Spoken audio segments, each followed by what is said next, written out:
Bom, e se a maior barreira para o verdadeiro crescimento pessoal não fossem as nossas falhas, mas, tipo, os nossos talentos? Nossa, isso é um ponto de partida bem pesado. Pois é, o que acontece quando o ser humano usa suas habilidades mais impressionantes ou até mesmo a sua espiritualidade como o escudo supremo para evitar qualquer tipo de mudança interna? É um paradoxo formidável, sabe? A fachada do prédio brilha com aqueles letreiros luminosos de virtude, mas a fundação estrutural, bem, a fundação está ruindo. Exato. Existe essa ilusão de que o progresso técnico ou a performance espiritual garantem um bom caráter.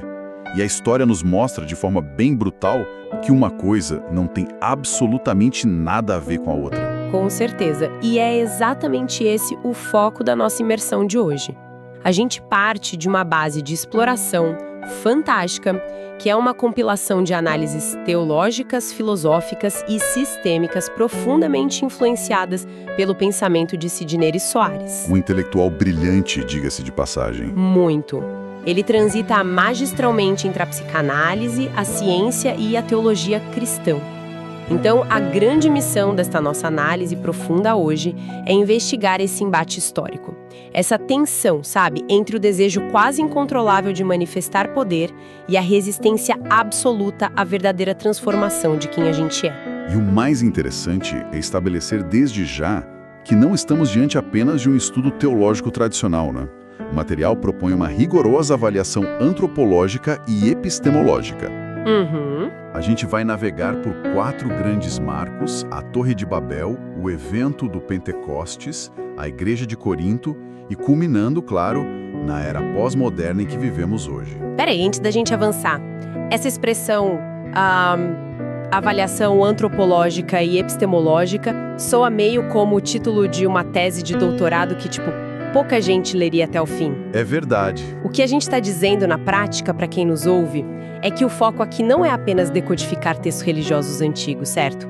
É entender a anatomia da mente humana, como ela processa o conhecimento e como ela inventa desculpas bem sofisticadas em qualquer século. O resumo perfeito é esse mesmo. O objetivo central é decodificar como o nosso ego é tão ardiloso, tão focado em autopreservação, que ele consegue utilizar a própria ideia de elevação espiritual como um mecanismo de defesa contra a mudança. Nossa, sim. O ego, no fim das contas, prefere atuar numa peça de teatro impecável, deixar os holofotes e consertar os bastidores da própria vida. Certo, vamos desempacotar isso. Porque descobrir como um problema de comunicação que aconteceu milênios atrás ainda dita o comportamento de quem passa horas deslizando telas de celular hoje é, no mínimo, instigante. Sem dúvida. Vamos começar contrastando 2 eventos massivos que são Babel e Pentecoste. A análise que a gente está mergulhando mostra que em Babel, lá no livro de Gênesis, a humanidade buscou uniformidade, com um lema bem claro, que era façamos-nos um nome. A ideia era ascender aos céus por puro esforço próprio, sabe? Uma engenharia totalmente focada no ego. A Torre de Babel é, digamos assim, a manifestação do narcisismo em escala industrial. Escala industrial, adorei o termo. Pois é. Havia um medo profundo de dispersão, de insignificância. E o texto original destaca um detalhe vital do qual a gente quase nunca fala. No episódio de Babel, Deus não envia mensageiros. Como assim? Ele não manda profetas com avisos, não envia anjos com trombetas para alertar o povo a parar a construção. Ele simplesmente age. Tá, mas deixa eu fazer o papel de advogada do diabo aqui rapidinho.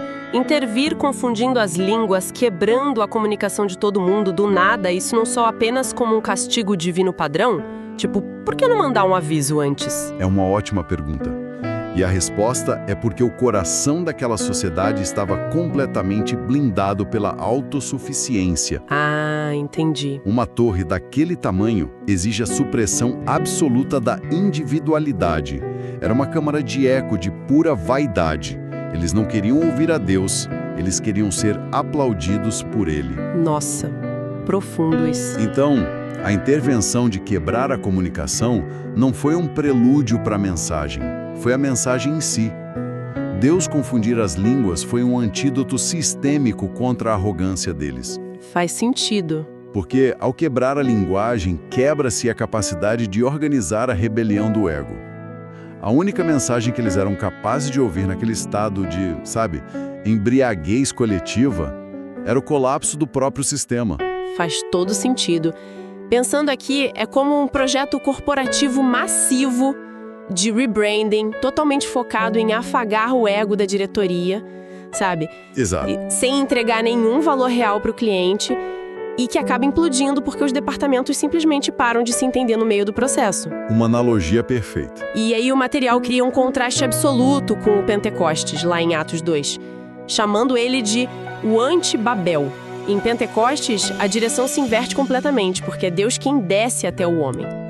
E o grande milagre, pelo que entendi da análise, não é um espetáculo de sons estáticos, misteriosos ou, caóticos. O milagre foi, pura e simplesmente, a compreensão. O contraste é lindamente estruturado nesse material. Babel dividiu as pessoas através da confusão, certo? O Pentecostes reuniu as pessoas através da clareza extrema. Sim. Pessoas de dezenas de nações diferentes ouviram uma mensagem complexa, sendo traduzida perfeitamente por seus idiomas maternos. A premissa é que a conexão verdadeira só existe onde há compreensão. Pensando numa imagem mental para quem acompanha a gente, é como se o Pentecostes fosse um software de código aberto de tradução universal. Isso. Um software criado puramente para conectar usuários que antes estavam isolados, permitindo que a mensagem vital fluísse sem ruídos. Mas isso me levanta uma dúvida enorme e que eu acho que é a transição perfeita para o nosso próximo ponto. Manda. Se o Pentecostes resolveu a falha crônica de comunicação de Babel, trazendo um entendimento tão perfeito, como a humanidade conseguiu quebrar esse sistema maravilhoso novamente tão rápido? Essa é a grande tragédia comportamental analisada nesse documento. Porque quando a comunicação é restaurada, o ego humano não é magicamente apagado da existência. Ele apenas se adapta às novas regras do jogo. Ele se recicla, né? Totalmente. A natureza humana rapidamente encontra uma nova forma de se exaltar. Só que agora ela não constrói torres de tijolo, ela usa a roupagem do divino. E é exatamente aí que o estudo introduz a igreja de Corinto. Eles pegaram uma dádiva de conexão e a transformaram novamente em ruído. Aqui é onde a coisa fica realmente interessante. Corinto é descrita nas fontes como uma comunidade super rica em manifestações espirituais impressionantes, dons de línguas, profecias, coisas que deixariam qualquer um de queixo caído. Se a gente pudesse trazer a igreja de Corinto para os dias de hoje, seria como, entrar numa daquelas chamadas de vídeo caóticas onde tem 100 participantes. Nosso pesadelo do corporativo. Exatamente. Ninguém quer colocar o próprio microfone no mudo e tá todo mundo gritando jargões complexos ao mesmo tempo só para provar que é o mais inteligente da sala. No fim das contas, ninguém entende nada. Eles criaram literalmente uma Babel espiritual moderna dentro da própria comunidade, né? É uma metáfora cirúrgica, essa da chamada de vídeo. Porque em Corinto havia uma infantilidade emocional gigante, divisões partidárias severas e até conivência com coisas mais pesadas, como imoralidade. Mas aos domingos, eles apresentavam uma performance espetacular. Um verdadeiro show. Sim. Eles subverteram a lógica, transformaram o dom espiritual, que por definição deveria servir para abençoar o outro, num marcador de status pessoal. O tal do eu falo em línguas virou o equivalente antigo de, exibir um carro de luxo importado na garagem. Mas me tira uma dúvida profunda sobre a natureza disso tudo. Se Deus deu essas ferramentas, se Ele concedeu esses dons maravilhosos, por que permitir que causassem tanto caos lá em Corinto? A falha está no código-fonte da ferramenta divina ou no fato de que o usuário se recusa terminantemente a ler o manual de instruções focado no amor e na coletividade? O que é fascinante aqui é a compreensão da pedagogia divina. O autor explora que Deus frequentemente usa pessoas que ainda estão bem no meio do seu próprio processo de tratamento ético e moral. Tá, entendi. A concessão de um dom, pela própria definição da palavra, é de graça. Revela a ação de quem dá, mas não atesta a rendição total, a santidade ou a maturidade de quem recebe. Ah, então a ferramenta é perfeita, mas o operador é altamente falho. Exatamente. E é diante desse cenário caótico de egos inflados que entra a genialidade retórica do apóstolo Paulo nas cartas aos Coríntios. O texto cita que Paulo utiliza uma técnica maravilhosa chamada de judô linguístico. Judô linguístico. Como aplicar a força e o peso do oponente para derrubá-lo? Como Paulo faz isso na prática, tipo com egos tão inflados ali? É brilhante, olha só. Paulo percebe que se ele batesse de frente e simplesmente proibisse o uso das línguas, ele ativaria o instinto de defesa máximo daquela comunidade. Claro, eles iam se fazer de vítimas. Eles diriam na hora, ele quer calar o espírito. Então, em vez de uma proibição direta, ele usa a regulação por restrição máxima. Ele valida a prática, diz que é boa, mas impõe regras de uso que são impossíveis de serem seguidas por quem só quer aparecer. Genial! Quais regras? Ele diz, em essência, vocês querem falar em línguas. Excelente. Mas só podem fazer isso se houver ordem, se for um de cada vez, se houver um intérprete. E a regra de ouro inegociável, a edificação de todos na sala, deve superar a sua exibição individual. Ou seja, ele cria um ambiente onde o ego simplesmente não tem oxigênio para sobreviver se quiser continuar em evidência. Exato. Ele expõe que qualquer manifestação fantástica, mas sem compreensão e sem amor, é como, sabe, bater numa panela de bronze vazia. Faz aquele barulhão, chama atenção, mas só dá dor de cabeça em todo mundo ao redor. Precisamente. A regulação que Paulo faz ali sufoca o narcisismo e exige, na prática, a humildade. E essa lógica nos força a descer a um nível mais sistêmico ainda da nossa conversa. Como a gente consegue, no nosso dia a dia, distinguir o que é genuíno do que é apenas essa performance de Corinto? O material faz uma diferenciação que eu achei incrível entre dons e fruto. Ele diz que os dons, os charismata, são evidências funcionais externas e, de forma muito perigosa, totalmente imitáveis. Muito imitáveis. Já o fruto do espírito, o carpos, é uma evidência ontológica. E lá vamos nós com os termos acadêmicos de novo, né? Vamos quebrar isso. Evidência ontológica, basicamente, a análise aponta que o dom é o que a pessoa faz na frente do público. Mas o fruto é o que a pessoa fundamentalmente é quando todas as câmeras estão desligadas. É por aí? Se a essência ao ser real da pessoa. E, além da diferença clara entre dom e fruto, a pesquisa vai um pouco além e separa o talento natural do dom espiritual. Conta mais sobre isso. O talento humano impressiona, cativa a emoção do público e invariavelmente aponta os holofotes de volta para o próprio artista. O dom, no seu estado puro e quando é bem operado, edifica. Muitas vezes confronta realidades bem desconfortáveis e aponta os holofotes unicamente para Deus. Uma diferença brutal de foco. Sim. O grande alerta do autor de todo esse material é que o talento, ou mesmo o dom, existindo sem a presença do fruto maduro, ou seja, sem um caráter forjado na empatia e, na verdade, vira apenas entretenimento gospel. É literalmente o eco da soberba de Babel ressoando na modernidade. Tentar visualizar isso ajuda muito a reter a ideia para quem está ouvindo a gente. Imaginemos que os dons, os talentos e as habilidades de comunicação são tipo os aplicativos de um smartphone de última geração. Boa analogia. Eles têm interfaces visuais maravilhosas, rodam super rápido, impressionam qualquer um que olhe para a tela. O fruto do espírito, aquele caráter forjado internamente com o tempo, é o sistema operacional da máquina. Não importa quão incríveis sejam os aplicativos de edição de imagem ou as redes sociais instaladas ali, se o sistema operacional base estiver corrompido, cheio de bugs e vírus, o aparelho inteiro vai travar no exato momento em que for mais exigido. É bem isso mesmo. O aplicativo da eloquência pode até abrir por uns 10 segundos ali no palco, mas sem a fundação do sistema, a performance colapsa na vida real. E essa analogia do smartphone revela um perigo ainda maior. Porque quando o sistema operacional trava, a máquina se torna um peso morto, por mais cara que ela seja. Verdade. Para embasar o quão perigoso é priorizar o aplicativo e esquecer o sistema, o texto correlaciona essa atitude com o período conhecido como os 400 anos de silêncio, que é aquele espaço interbíblico entre o Antigo e o Novo Testamento. Ah, sim. Onde não houve revelação profética documentada. Exato. Foi uma era dominada pelo formalismo religioso. E o que aconteceu ali? As pessoas dominavam perfeitamente a liturgia, sabiam toda a linguagem técnica sobre Deus, decoravam todos os rituais, mas haviam perdido totalmente a sensibilidade auditiva para ouvir a voz real de Deus. Havia muita forma, muito aplicativo bonito, mas zero essência, zero sistema operacional. Nossa!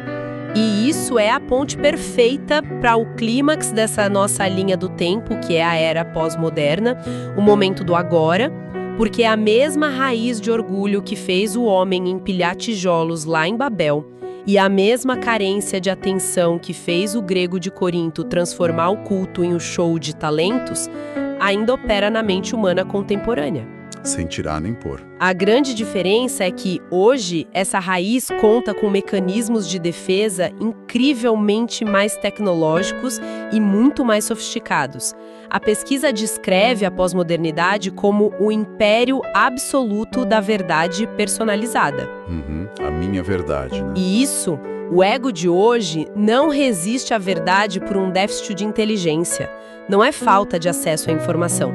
Ele resiste porque a verdade profunda ameaça a identidade de vitrine que o próprio ego construiu cuidadosamente no Instagram. O diagnóstico do autor é contundente nessa parte. O ego humano percebeu que lutar de frente contra a verdade é muito exaustivo, dá muito trabalho. Então ele desenvolveu escudos para filtrá-la. Ele mapeia essas defesas e as categoriza como os 3 grandes analfabetismos do nosso tempo. Quais são eles? O primeiro é o analfabetismo formal, que, deixando claro, não é não saber ler as letras. É a prática de reduzir a verdade a algo raso, a frasezinhas de efeito, sabe? Só para não ter que lidar com a dor do aprofundamento real. Tudo vira um tweet de 100 e poucos caracteres. Exato. O segundo é o analfabetismo cultural. Esse é aquele indivíduo que filtra a totalidade do mundo através das lentes minúsculas do próprio eu. Nossa, o umbigo como centro do universo. Isso mesmo. Se uma ideia que vem de fora não concorda com os meus sentimentos prévios, eu simplesmente a descarto como se fosse um ataque pessoal direto. Cria-se assim uma bolha impenetrável. E o terceiro me parece o mais insidioso de todos, que é o analfabetismo digital. O texto fala sobre um bombardeio contínuo e o consumo frenético de informação para evitar o silêncio. Mas eu quero pausar nisso um pouquinho. Manda. Como exatamente rolar um feed de rede social age como um escudo contra o confronto interno? Qual é a mecânica psicológica por trás disso que a análise traz? A mecânica é totalmente baseada no circuito de recompensa do nosso cérebro. O deslizar infinito de uma tela, o famoso doom scrolling, libera doses constantes e super baratas de dopamina. É um prazer vazio, mas extremamente eficiente em nos distrair. Entendi. O ponto central do texto é que a consciência humana opera principalmente no silêncio. É só quando o ruído cessa que a gente começa a fazer aquelas perguntas que realmente incomodam. Tipo, quem eu sou de verdade quando ninguém tá olhando? Exato. Ou por que eu tratei aquela pessoa mal de manhã? Onde eu estou falhando como ser humano? O nosso ego detesta esse tipo de pergunta. Então, o analfabetismo digital entra como a anestesia perfeita. Uau! O excesso de informação que a gente consome não tem o objetivo de nos deixar mais informados de verdade. Tem o objetivo tático de impedir que o silêncio aconteça, garantindo que o confronto existencial nunca seja ouvido. E o sintoma prático mais visível disso, segundo o material que a gente está analisando, é um fenômeno conhecido como turismo eclesiástico, ou o ato de ficar pulando de igreja em igreja, de grupo em grupo, ano após ano. A análise disseca isso com uma lente psicanalítica que eu achei bem brutal. Não alivia não. Porque não se trata de uma jornada genuína em busca de pureza doutrinária ou de liberdade teológica. Na esmagadora maioria das vezes, é o que a psicologia chama de evitação experiencial. Da mente confrontado por uma comunidade saudável. E ele percebe, através desse espelho da consciência que a gente falou, que precisa alterar o seu caráter. Ou, digamos, pedir perdão por algo. A dor do orgulho ferido fala mais alto. E aí ele foge. Isso. Em vez de mudar a si mesmo por dentro, ele faz as malas e muda de ambiente. O turismo eclesiástico é, no fundo, uma fuga geográfica para tentar solucionar um problema ontológico e puramente interno. É a tentativa de manter o eu ileso e intocável lá no seu trono. Então, o que tudo isso significa na prática? Deixe-me colocar a capa da advogada do diabo de novo aqui com você, porque isso soa como uma crítica pesadíssima à nossa geração, a geração do bem-estar. Pode colocar. Mas espere, não é legítimo uma pessoa buscar um ambiente onde ela se sinta melhor acolhida, onde a liturgia ou o grupo faça sentido para o ritmo da vida atual dela? Em que momento essa busca, que parece super válida por saúde mental e bem-estar, se torna, na verdade, uma desculpa elaborada para fugir das exigências do amadurecimento? Onde é que a gente traça essa linha? Se conectarmos isso a uma visão mais ampla, o autor nos dá a chave mestra para entender essa diferença. É a distância colossal que existe entre unidade e uniformidade. Como assim? A verdadeira unidade é difícil, cara. Ela exige rendição, renúncia e o confronto doloroso do próprio ego. É um grupo de pessoas fundamentalmente diferentes umas das outras, com falhas diferentes, que conseguem permanecer juntas porque se submetem a uma verdade maior e têm o compromisso de edificar o outro. Exatamente como Paulo exigia lá em Corinto, lembra? Lembro. O foco no coletivo. E a uniformidade seria o atalho barato dessa história toda. A uniformidade é apenas um clube de pessoas que concordam superficialmente umas com as outras. Pessoas que têm os mesmos gostos estéticos ou a mesma classe social e que se reúnem unicamente para garantir que nunca serão incomodadas ou desafiadas nas suas convicções pessoais. Isso dói de ouvir. Pois é, procurar um ambiente acolhedor é super válido. Mas quando o critério primordial para permanecer em um lugar é tipo, aqui ninguém toca nas minhas feridas nem aponta os meus erros, bom, isso já não é comunidade. É um spa pro ego. A fuga constante revela um desejo inabalável de impressionar os outros em vez de ser transformado por dentro. Nossa, isso muda completamente o peso das escolhas que a gente faz diariamente. Para amarrarmos esse fio condutor maravilhoso que percorremos hoje nesta análise, o grande problema da experiência humana nunca foi a falha na voz de Deus ou a ausência dela, né?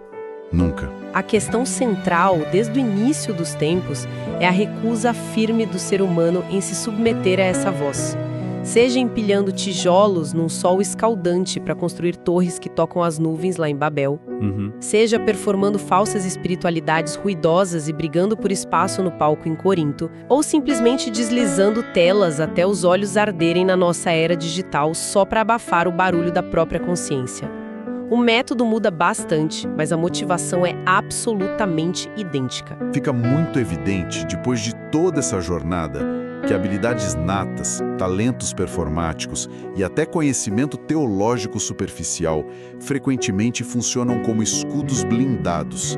Escudos para não termos que lidar com a lentidão que é o amadurecimento. É um processo lento, não tem jeito. O fruto do espírito, o caráter real, exige tempo. Exige estações dolorosas, exige raízes profundas e uma poda constante. O talento cru e o dom desprovido de amor prefere o aplauso instantâneo das redes ou do palco, mas a gente sabe que o aplauso termina no momento exato em que a luz se apaga. Falou tudo. E isso nos traz de volta aquela reflexão inicial sobre as estruturas que construímos ao longo da vida e como mascaramos a nossa falta de mudança real com excesso de atividade de performance. Quem acompanha essa nossa exploração até aqui é levado a pensar muito além da superfície. Com certeza. E para fecharmos, a gente sempre gosta de deixar uma semente provocativa para fermentar na mente ao longo do dia. Algo que não estava explícito na nossa discussão aqui, mas que é o destino lógico de tudo isso que a gente leu. Vamos lá. Se por um evento repentino e inexplicável, todas as nossas habilidades performáticas, os nossos talentos mais aplaudidos, as nossas linguagens mais eloquentes e tudo aquilo que a gente usa no dia a dia para impressionar o mundo ao redor perdessem o som hoje e caíssem por terra, o que sobraria quando a poeira baixasse no silêncio absoluto? Encontraríamos ali a fundação humilde de um caráter genuinamente transformado? Ou tropeçaríamos confusos nos escombros de uma Babel invisível que passamos a vida inteira tentando construir sozinhos? Fica a reflexão.